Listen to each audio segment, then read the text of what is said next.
Good morning, everyone. God bless you. Our soul is our psyche, and psychology really is the study of the soul. Many people desire to be psychic or to develop their psychic powers, unknowingly desiring, in effect, to manipulate their solar faculties, when in truth, and in accordance with the holy will, wisdom, and love of God, these naturally developed when we focus on true divine spirituality.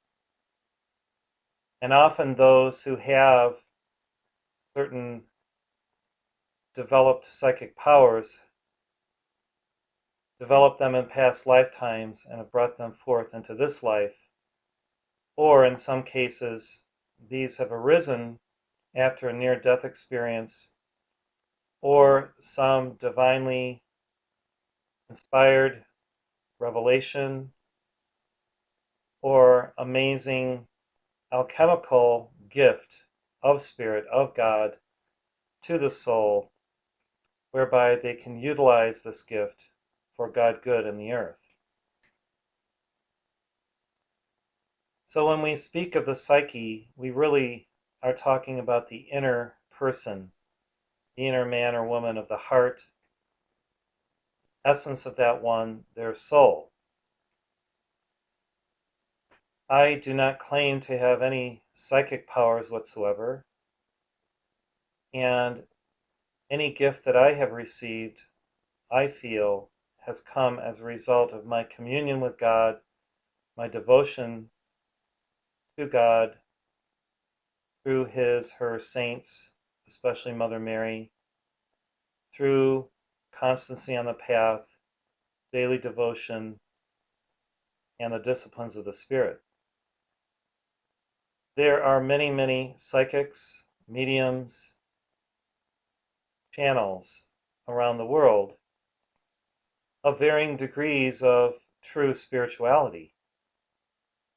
And I know that each of you, as an initiate, as a master in the making, have the inner resources to understand this dynamic and the sensitivity to feel what is of value, what is of worth, what is really rich in spirit and true, and that which is dynamically, spiritually persuasive and powerful, versus those psychic energies which may be titillating to the carnal mind, the lower personality, etc., yet do not necessarily raise consciousness or bring us to the fruit of our own divine union.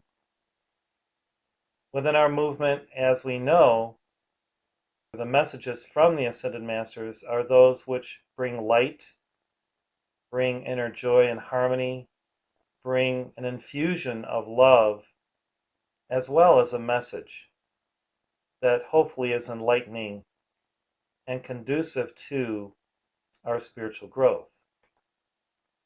There are many channels or psychics around the world today, many of which are bringing forth similar messages about the great shift and about going into the fifth dimension and drawing forth that fifth dimensional energy into play now.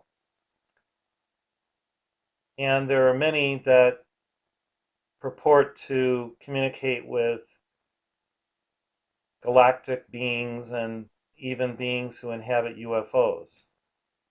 I personally feel uncomfortable with this and do not desire to go there because I feel that God is beyond UFOs and spacecraft, that the true ascended masters and divine beings can instantaneously transport their awareness, their consciousness, their light body field anywhere in the cosmos without a craft, necessity for an object to carry them. And therefore, I would like to make this distinction because at times I receive emails and sharings, even from heart friends, about this or that transmission from some other so-called messenger. And when I read them, it gives me kind of the EBGBs because I know that the source is not necessarily the same source from which I receive from the ascended masters and divine beings the great heart streams that they deliver. Now, this is not in any way a criticism of these individuals who are involved in this. It is simply the dynamic that the Universal White Brotherhood chooses carefully those through whom it desires to communicate. And great masters such as Peter Dunov, Omraam Mikhail Ivanhoff, Godfrey Ray King, and Lotus, and Geraldine Innocente, Mark Prophet, Elizabeth Clare Prophet are those that I trust to have delivered directly from the Ascended Masters and a higher source great teachings of light, along with the energy of pure love, pure light that always houses and is invested within these messages. I could have named many others, including Yogananda, Sri Yukteswar, Lahiri Mahasaya, Babaji, as well as the great teachings from Agni Yoga early in the last century through Helena Roerich and Nicholas Roerich. And there have been others that I may not be aware of, who I know have been great messengers of light. There are many gurus, East and West, who I do feel an affinity for, connection with, who have delivered great, great teachings. Ramana Maharshi and other sages of the East, some of whom desire to be more anonymous. Many who have gone into samadhi, who have transferred to their disciples great light, great presence, great teachings. And of course, those in the Buddhic tradition who follow their lineage back to Gautama Buddha, Padmasambhava, etc. So, wherever we choose to derive our source of inner inspiration, of divine knowledge and wisdom, ultimately, we have to have that resonate deep within our hearts, at our core, in our soul, in our own divine psyche. And I know that when you are disciplined on the path, you do develop the sensitivity to know instantaneously what is rich in that spirit and effulgent in the grace of God, and what is really something that you do not require to focus upon, involve yourself within, or dwell upon. In our soulfulness, when our psyche is clear, our conscience is clear. Remember, you may have heard this term early in your youth, when your conscience is clear. In other words, you haven't sinned or you haven't done a lot of bad things or evil things. My conscience is clear. When your conscience is clear, the inner voice speaks.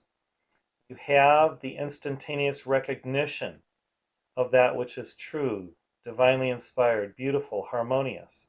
You feel it in your core. You feel it in your gut, if you desire to use that term. And you know with a certainty or a certitude that the words that you are hearing originate from reality, from higher ascended beings and masters of light. Now, for all of us, we go through steps, stages, and phases of our spiritual evolution. And so what may have worked for you 30, 40, 50 years ago is not necessarily where you are in consciousness today.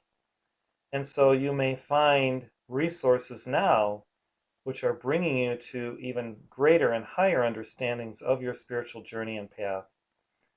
And yet you don't decry what you learned earlier because it was a stepping stone for who you are and where you are in consciousness today.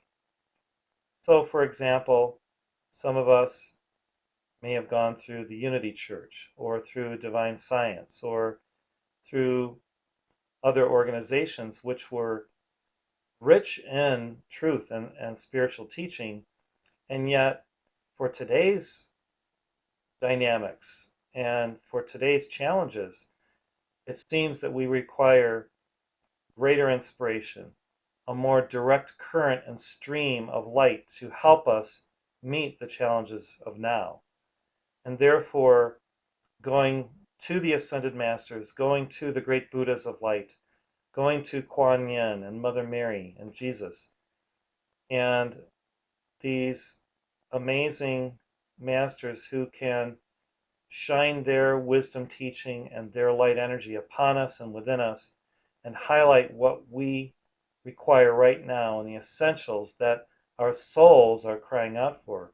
This is where I believe that we are all evolving.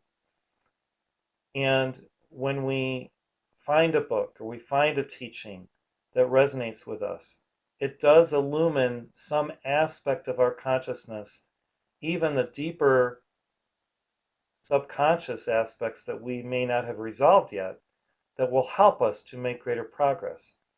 And so we find these keys. Ho'oponopono was a great key for many of us. When we recently had a birthday party at my home and 22 heart friends from the area came, John Fanuzzi said, this is one of the most singular teachings that he has received in the last decade or so that he has found to be most helpful on his spiritual journey. And I can say the same thing. When you observe something that pricks your consciousness and you are about ready to be reactive, breathe, do the Ho'oponopono prayer, sing the beautiful song that we have been privileged to be given access to, and work on yourself. Go deep within yourself. Work on your psyche. Work on your soul, because there you will find the elements, the particles that are somehow in alignment with what you observe in the outside world, that when you transmute them and resolve them, there is this mystical, magical, and miraculous manifestation, the four M's there, of the resolution of the issue that now doesn't seem to be such a big thing. And you can move forward without reactivity, without judging, without entering into duality. So many of the Buddhist teachings, the Taoist teachings that Kathleen shared recently at our event in Tucson, bring us to this non-dual state of being centered, being heart-centered, being at the core of our being and the very center of our highest reality, so that we can truly feel God's presence, resolve all issues, know who we are, enter into that even nirvanic state of beingness where nothing penetrates our aura to affect us in a negative way, where we live, move, and have our being within this non-dual state to feel God's presence continuously, to know higher thought, higher mindfulness, and the divine reality of the heaven worlds whenever we choose, or hopefully all the time. We have access to the Ascended Master's streams and heart streams of awareness that lift us up, that raise us up, that encourage us, that give us hope and peace, and the transcendence of understanding and consciousness so that we can make greater progress and retain the light that we have gleaned in this lifetime and many lifetimes. We can remember the teaching and utilize it at any point on our path where we go through an initiation. We remember what a saint has done to overcome. We take courage in what that saint did to master him or herself, and then through our own affinity with that saint, that divine being, we too can overcome temptation or trial, tribulation, or darkness. So those who seek psychic powers, in my opinion, are not the true spiritually minded people. The unfoldment of spiritual graces and gifts comes naturally over time when you are in harmony with your true self, your I am presence, your God self, your solar presence. When you practice the disciplines of the path, and over years and decades and sometimes even lifetimes, you naturally move into this harmonic state where your sensitivity grows, where there is an instantaneous recognition of that which is true, that which is valuable for you. You receive what you require as you require it on your sacred journey. And there is no struggle against something or toward something that's outside of yourself. You realize that God is within you. The light is front and center in your life, in your being. The Ascended Master's consciousness wends itself right within your own auric field. You can feel even the presence of a master when he or she lowers his or her vibration into the room during our events. And often you tell me this. You said, I felt when the master entered the room. I could feel the increase in the energy. And so the gift of our movement, when we say on our website, experience the Ascended Masters daily, this is true. It's that you experience the same level of awareness that they project who they are in their union with God. That you are rising to experience the same energy, the same spiritual dynamic. You don't just rely on the masters to constantly feed you. You are self-fed by and of the light through your own connection with your source, through your own divine presence. The Ascended Masters are there as guides, guardians, and advocates and teachers. They would never interfere with your own sacred communion with truth, with reality, with the divine light. So, as we study the Master Offers book on soulfulness, brotherhood, love, and freedom, I hope that we can ingest these deeper frequencies of soulfulness within our psyche, within our soul, so that naturally, through sensitivity, we will be able to do greater spiritual work on behalf of all sentient beings. We will arise into those states of awareness naturally, where God is leading us, where our higher mentors of the Spirit are holding our hand and guiding us toward. And there will be a gentle and beautiful manifestation of this grace that will result ultimately in God's timetable with the unfolding of these higher spiritual faculties. We don't have to strain or stress about them. We don't have to unduly desire them. And one final thing that beloved Wayne shared about clairvoyance and the Master Omram's teaching is that often those who have spiritual sight we rely upon, because many of us don't have that sight all the time. However, intuition and the sensitivity is a form of clairvoyance. Rely on that rather than just flocking to those who claim that they see, and through their seeing, sometimes they can be a little bit egoic in the way that they tell you things because they have sight and you don't. So be careful. Align yourself with the humble, with the true teachers who are rich in humility, because I believe that humility, as we know, is one of the greatest virtues, if not the greatest. And those who are humble and who don't espouse their own egoic prowess or what they have a claim that they can do are those who I believe you can rely upon. So God bless you. Thank you so much for listening today.